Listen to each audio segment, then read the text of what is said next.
नमस्कार। मैं सुधीर श्रीवास्तव ज्योतिष अनुसंधान केंद्र में आपका स्वागत करता हूं। ज्योतिषीय परिचर्चा में आज हम बात करेंगे अंश अवतार योग के विषय में। अंश अवतार योग एक अत्यंत सुफल देने वाला योग है। मित्रों, अवतार मतलब होता है, अवतारी मतलब होता है कोई ऐसा दैवीय शक्ति जिसका पृथ्वी पर अवतरण हुआ हो, और अंश अवतार का मतलब भी होता है कोई ऐसा दुर्लभ व्यक्ति, कुछ ऐसा अति विलक्षण व्यक्ति जिसके अंदर देवों का अंश हो। तो अगर हम अंश अवतार की परिभाषा को अगर हम आधुनिक संदर्भ, आधुनिक नजरिए से कहें, तो कोई एक ऐसा व्यक्ति जिसके ऊपर ईश्वर की विशेष कृपा हो, ईश्वर की विशेष ब्लेसिंग हो। और जाहिर सी बात है, जिस किसी व्यक्ति के ऊपर ईश्वर की विशेष कृपा होगी, ईश्वर की विशेष ब्लेसिंग होगी, ऐसा व्यक्ति काफी भाग्यशाली होगा, धनवान होगा, ज्ञानवान होगा, बुद्धिमान होगा, धार्मिक होगा, यश प्राप्त करने वाला होगा, समाज में उसकी कीर्ति चारों तरफ फैलेगी, समाज में अच्छा सम्मान प्राप्त करने वाला होगा, धनवान होगा, जीवन में सभी प्रकार के भौतिक सुखों को प्राप्त करने वाला होगा, भौतिक सुखों से संबंधित सभी संसाधन को अपने जीवन में प्राप्त करने वाला होगा।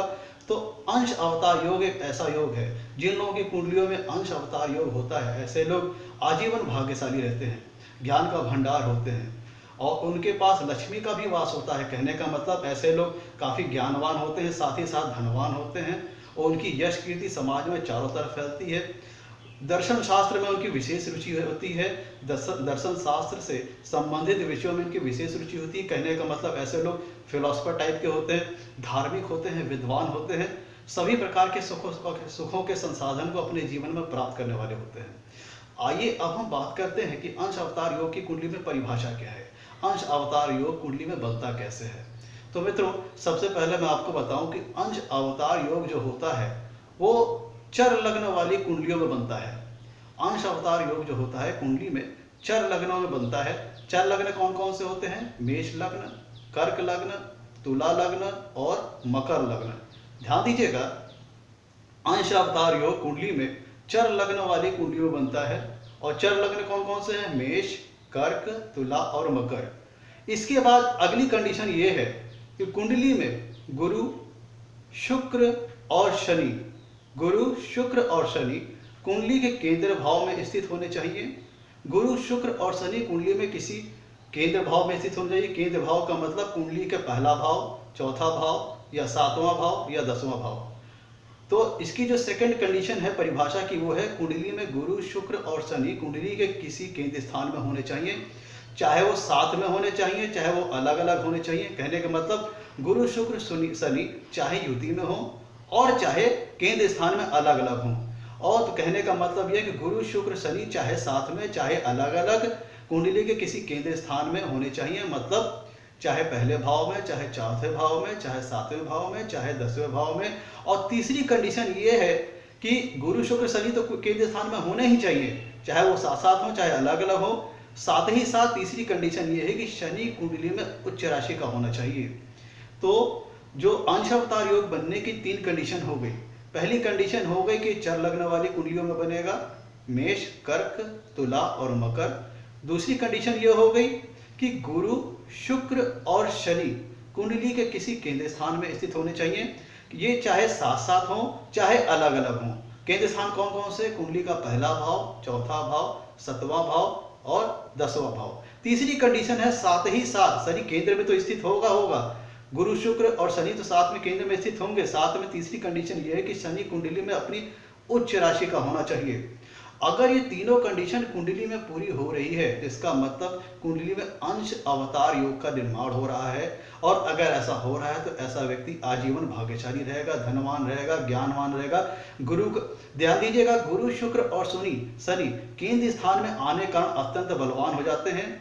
और गुरु जब केंद्र में आके बलवान होगा तो जिन भी भावों का कारकत्व गुरु के पास है, जिन भी भावों का स्वामी होगा और जिन भी भावों का कारकत्व होगा गुरु के पास, उन सभी कारकत्वों से संबंधित काफी सुफल गुरु प्रदान करेंगे। और सुखों को, और शुक्र ग्रह जो कि सुख और वैभव का कारक होता है, लक्ष्मी का कारक होता है, शुक्र जब केंद्र स्थान में आएंगे तो अत्यंत बलवान हो जाएंगे। साथ ही साथ शनि जो कि लीडरशिप क्वालिटी प्रदान करता है, दृढ़ निश्चय प्रदान करता है, फर्म डिटरमाइन बनाता है। और शनि अगर केंद्र में उच्च का होता है तो व्यक्ति को काफी लोकप्रिय बनाता है, समाज में श्रेष्ठ बनाता है, धनवान बनाता है, ज्ञानवान बनाता है। तो इस प्रकार गुरु शुक्र और शनि जब केंद्र में स्थित होते हैं तो फिर वो अत्यंत बलवान हो जाते हैं। और गुरु अपनी कुंडली में अपने भावों से संबंधित और जिन भी भावों का कारकत्व गुरु के पास है उनके कारकत्व से संबंधित काफी सुफल गुरु प्रदान करते हैं। ध्यान दीजिए, गुरु ग्रह ज्ञान का भंडार होता है, तो इसका मतलब सहज एक मतलब निकल आता है कि ऐसा व्यक्ति धार्मिक होगा, ज्ञानवान होगा।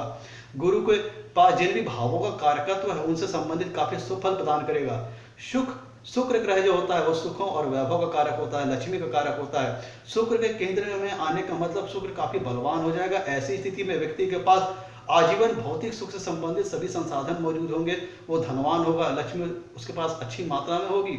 और शनि के केंद्र में आने से और उच्च राशि में होने के कारण शनि काफी बलवान होंगे, जिसके चलते व्यक्ति फर्म डिटरमाइंड होगा, लीडरशिप क्वालिटी उसके अंदर होगी, वो समाज को लीड करने वाला होगा, समाज में लोकप्रिय होगा और उसकी यश और कीर्ति समाज में चारों तरफ फैलेगी। अब हम बात करते हैं, मैं आपको एक उदाहरण के माध्यम से समझाता हूं। मैं इस योग को आपके लिए मेष लग्न के माध्यम से समझा रहा हूं। आप अपनी कुंडली में अपने लग्न के अनुसार इस सिद्धांत को, जो मैं सिद्धांत बताऊंगा, उसको मैच करके देखिएगा। अगर वो सिद्धांत मैच हो रहा है तो इसका मतलब ये होगा कि अंश अवतार योग आपकी कुंडली में बन रहा है। अगर नहीं मैच कर रहा है तो कोई बात नहीं। अब ध्यान दीजिएगा, मैं आपको मेष लग्न कुंडली के हिसाब से मैं आपको समझाने जा रहा हूं। मैंने पहली कंडीशन कही थी कि ये चर लग्न वालों को ही अप्लाई होगा। तो मेष लग्न चर लग्न है। चर लग्न कौन कौन से हो गए? मेष, कर्क, तुला और मकर। तो मैंने दूसरी कंडीशन बताई कि गुरु शुक्र और शनि केंद्र में स्थित होने चाहिए, साथ ही साथ शनि कुंडली में उच्च राशि का होना चाहिए केंद्र में। अब देखिए, मान लीजिए गुरु पहले भाव में है, शुक्र चौथे भाव में है और शनि तीसरे भाव में है। ये मैं आपको मेष लग्न के माध्यम से उदाहरण समझा रहा हूं। आप अपनी कुंडली में अपने लग्न के अनुसार मेरे बताए गए सिद्धांत को मैच करिएगा। अगर सिद्धांत मैच कर रहा है तो इसका मतलब ये हुआ कि आपकी कुंडली में अंश अवतार योग बन रहा है। ध्यान दीजिएगा, मैंने कहा था चर लग्न होना चाहिए, चर लग्न है। दूसरी बात मैंने कहा गुरु शुक्र और शनि कुंडली के केंद्र स्थान में होने चाहिए। केंद्र स्थान कौन सा होता है? पहला भाव, चौथा भाव, सातवां भाव और 10वां भाव। तो देखिए, गुरु पहले भाव में स्थित है, शुक्र चौथे भाव में स्थित है और शनि 7वें भाव में स्थित है। तो ये जो मैंने आपको परिभाषा, अंश अवतार योग की जो परिभाषा बताई, उसकी दूसरी कंडीशन पूरी हो रही है। गुरु शुक्र और शनि कुंडली के केंद्र स्थान में स्थित हैं, चाहे वो साथ साथ युति में भी हो सकते हैं, चाहे वो अलग अलग हो सकते हैं कुंडली के केंद्र स्थान में। अब देखिए, मैंने तीसरी कंडीशन बताई थी कि शनि केंद्र में तो स्थित होना चाहिए, साथ ही साथ शनि उच्च राशि में भी स्थित होना चाहिए। तो प्रस्तुत उदाहरण में देखिए, शनि केंद्र में तो स्थित है 7वें भाव में, साथ ही साथ शनि अपनी उच्च राशि में है।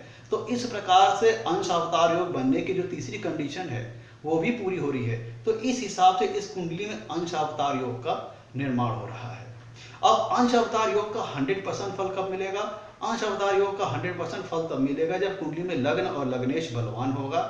जो मैंने तीनों ग्रह आपको बताए, कोई भी ग्रह नीच राशि का नहीं होना चाहिए, कोई भी ग्रह अस्त नहीं होना चाहिए, कि तीनों के तीनों ग्रह डिग्री वाइज बलाबल में होने चाहिए। इन तीनों ग्रहों के ऊपर ज्यादा पाप प्रभाव नहीं होना चाहिए, तब जाके हमें कुंडली में अंश अवतार योग का पूर्ण फल मिल पाएगा। कौन कौन सी कंडीशन है साथ में नोट करके ध्यान रखिएगा। पहली, लग्न लग्नेश बलवान होना चाहिए और गुरु शुक्र शनि किसी नीच राशि में नहीं होने चाहिए, किसी अस्त अवस्था में नहीं होने चाहिए, साथ ही साथ डिग्री वाइज बलाबल में होने चाहिए, पाप प्रभाव में ज्यादा नहीं होने चाहिए। अगर ऐसी स्थिति आपकी कुंडली में बन रही है तो आपको फिर अंश अवतार योग का 100% फल मिलेगा। अन्यथा की दशा में आपको फल तो मिलेगा पर वो आंशिक होगा, आंशिक मात्रा में होगा। ध्यान दीजिएगा, मैंने जैसे कि बताया आपको, अंश अवतार योग जिन लोगों की कुंडली में होता है ऐसे लोग काफी भाग्यशाली होते हैं।